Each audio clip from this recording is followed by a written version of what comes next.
নমস্কার বন্ধুরা, কেমন আছেন আপনারা? রোববারের রান্নাঘরের আরেকটি নতুন পর্বে আপনাদের সবাইকে স্বাগত। আজ আমি আপনাদের সাথে শেয়ার করছি আমাদের বাড়ির সবার পছন্দের একটা রাইস রেসিপি, আর সেটা হলো পনিরের অসাধারণ স্বাদের পনির বিরিয়ানি, পনির 65 রাইস বা পনির টিক্কা বিরিয়ানি। সংক্ষেপে আমরা এই রেসিপিটাকে পনির রাইসও বলতে পারি। এটা একেবারেই একটা নিরামিষ বিরিয়ানি পদ।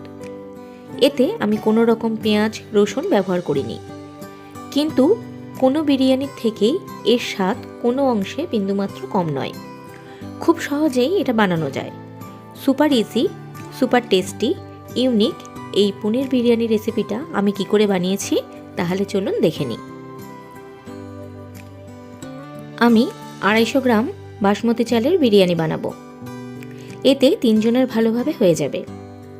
আমি এখানে দাওয়াত বিরিয়ানি রাইস ব্যবহার করছি। চালটা রান্না করার 30 মিনিট আগে ধুয়ে ভিজিয়ে রাখতে হবে, আর ভাতটা হতে 10 মিনিট সময় লাগবে। গরম জলের মধ্যে 1 চামচ নুন আর 1 চামচ সাদা তেল দিয়ে আমি ভাতটা করে নেব। এতে বিরিয়ানির ভাতটা খুব সুন্দর আর ঝরঝরে হয়। ভাতটা আমি আগেই করে রাখছি। রান্নার সময় খুব বেশি কিন্তু চালটা নাড়াচাড়া করা যাবে না, এতে চালটা ভেঙে যাবে।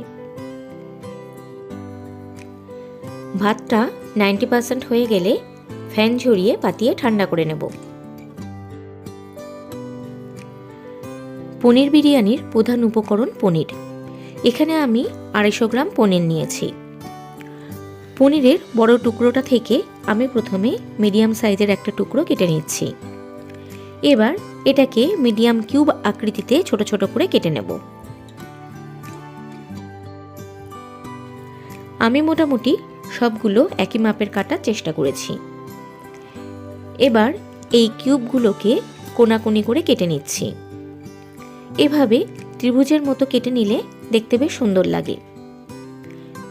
এভাবেই বাকি পনিরগুলো কেটে নেব। তবে আপনারা আপনাদের ইচ্ছে মতো চৌকো, ত্রিকোণা বা বরফি আকৃতির কেটে নিতে পারেন। এতে কিন্তু স্বাদের কোনো রকম পরিবর্তন হয় না। তবে খুব মোটা বা বড় আকারের কাটবেন না, এতে পনিরের ভিতরে মশলা ঢুকতে পারে না, ফলে খেতে খুব একটা ভালো লাগে না।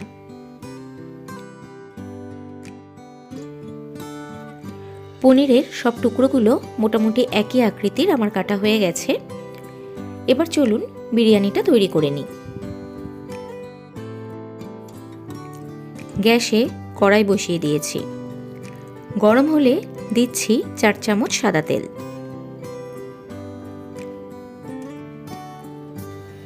তেলটা একটু গরম হতে দেব।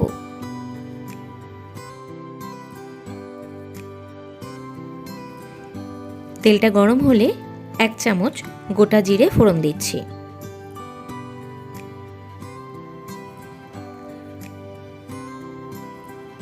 কয়েক সেকেন্ড নাড়াচাড়া করে জিরেটা একটু ভেজে নেব।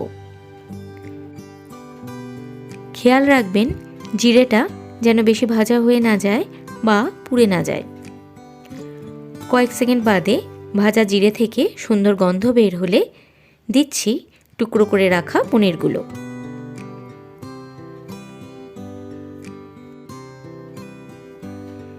পনিরগুলো হালকা করে ভেজে নেব। পনির বেশি ভাজলে কিন্তু শক্ত হয়ে যায়। পনির না ভেজেও বিরিয়ানি করা যায়, তবে আমি পনিরটা একেবারেই হালকা করে ভেজে নেব।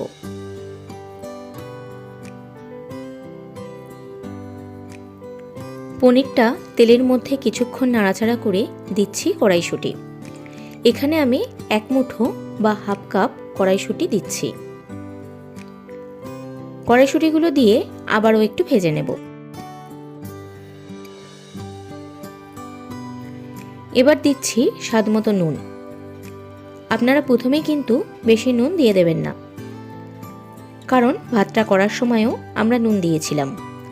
তাই প্রয়োজন হলে পরে টেস্ট করে দেখে আবার দেবেন।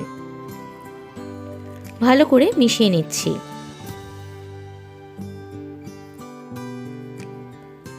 এবার দিচ্ছি 2 চামচ চিনি। নাড়াচাড়া করে চিনিটা গলে যাওয়া পর্যন্ত মিশিয়ে নিচ্ছি।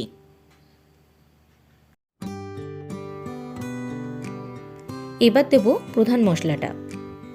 আমি এখানে চিকেন 65 কাবাব মশলাটা ব্যবহার করছি। আপনারা এটা না পেলে বিরিয়ানি মশলাও ব্যবহার করতে পারেন। এবার এই মশলাটা 2 চামচ ছড়িয়ে দিচ্ছি।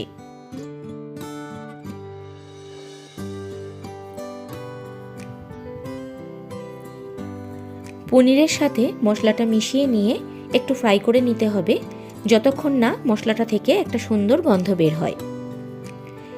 এ সময় গ্যাসের ফ্লেমটা কিন্তু কমিয়ে রাখতে হবে, না হলে মশলাটা পুড়ে যেতে পারে।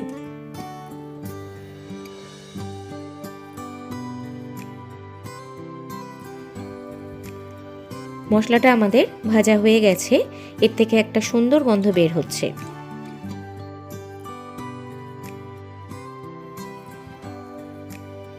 এবার দিচ্ছি আগে থেকে তৈরি করে রাখা রাইসটা।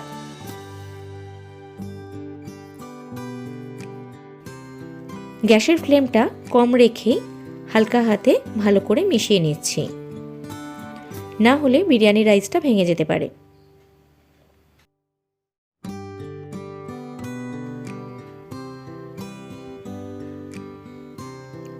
পনির আর মশলার সাথে রাইসটা ভালো করে মিশিয়ে নিয়ে সবশেষে দিচ্ছি হাফ চা চামচ গরম মশলা আর দিচ্ছি 1 চামচ ঘি। আবারও হালকা হাতে মিলিয়ে দিচ্ছি।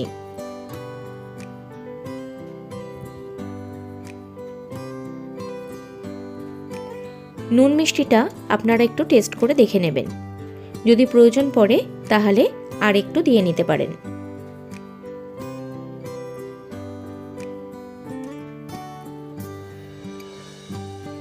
এবার গ্যাসটা বন্ধ করে ঢাকা দিয়ে 5 মিনিট স্ট্যান্ডিং টাইমে রেখে দিচ্ছি।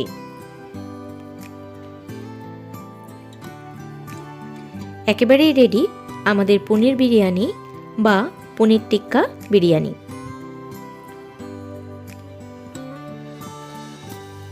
এবার সার্ভ করার পালা। যারা পনির খেতে পছন্দ করেন বা যারা বিরিয়ানি খেতে ভালোবাসেন তারা অবশ্যই এটা একবার ট্রাই করবেন। গেস্টদের জন্য বাড়িতে যে কোনো অকেশানে, গেট টুগেদারে বা শীতকালীন পিকনিকে চটপট তৈরি করে নিতে পারেন পনিরের এই অসাধারণ রাইস রেসিপিটি। আজকের রেসিপিটা কেমন লাগলো কমেন্ট করে জানাবেন। ভালো লাগলে লাইক করবেন, পারলে শেয়ার করবেন পরিবার পরিজন ও বন্ধুদের কাছে। আর আমার চ্যানেলটা সাবস্ক্রাইব করে আমার পাশে থাকার অনুরোধ রইল। আজ এই পর্যন্তই। আপনাদের সঙ্গে দেখা হবে রোববারের রান্নাঘরের পরবর্তী আরেকটি পর্বে। ভালো থাকবেন, সুস্থ থাকবেন আর সঙ্গে থাকবেন। নমস্কার বন্ধুরা।